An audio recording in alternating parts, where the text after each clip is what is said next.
চীনের নৌবহরে যুক্ত হলো নতুন প্রজন্মের উভচর অ্যাসল্ট জাহাজ সিএনএস সিচুয়ান। দূরপাল্লায় অভিযানের সক্ষমতা বৃদ্ধির জন্য প্রস্তুত অত্যাধুনিক ফিচারের জাহাজটি, যা এয়ারক্রাফট, হেলিকপ্টার, উভচর যান সহ বহন করতে পারে বিপুল অস্ত্র সরঞ্জাম। 076 টাইপ শিপে আছে পূর্ণ দৈর্ঘ্যের ডেক, যা ফাইটার জেট ল্যান্ডিংয়ের উপযোগী। আরেকটি বিশেষত্ব, এটি ইলেকট্রোম্যাগনেটিক অস্ত্র। ওয়ালটন টেলিভিশন মাত্র 25,490 টাকায় পাচ্ছেন গুগল টিভি।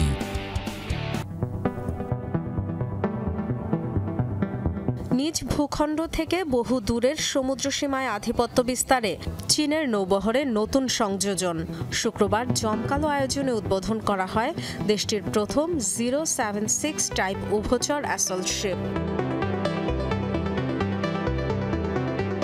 দ্বীপের আকৃতির জাহাজের নামকরণ করা হয়েছে দক্ষিণ পশ্চিমাঞ্চলীয় সিচুয়ান প্রদেশের নামে।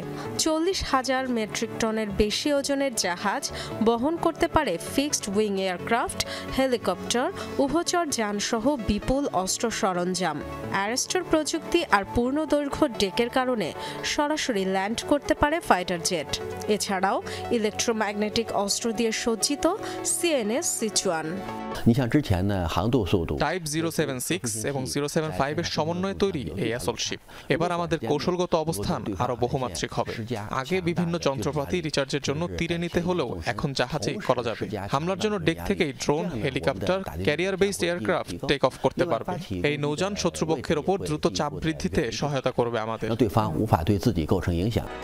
এক দশকের বেশি সময় ধরে নিজেদের নৌবহর আরও শক্তিশালী ও আধুনিক করে গড়ে তুলতে চেষ্টা করছে চীন। 2019 সালে দ্য হাইনান নামে 075 টাইপ উভচর অ্যাসল্ট শিপ তৈরি করেছিল বেইজিং, যা মোতায়েন করা হয় 2021 সালে।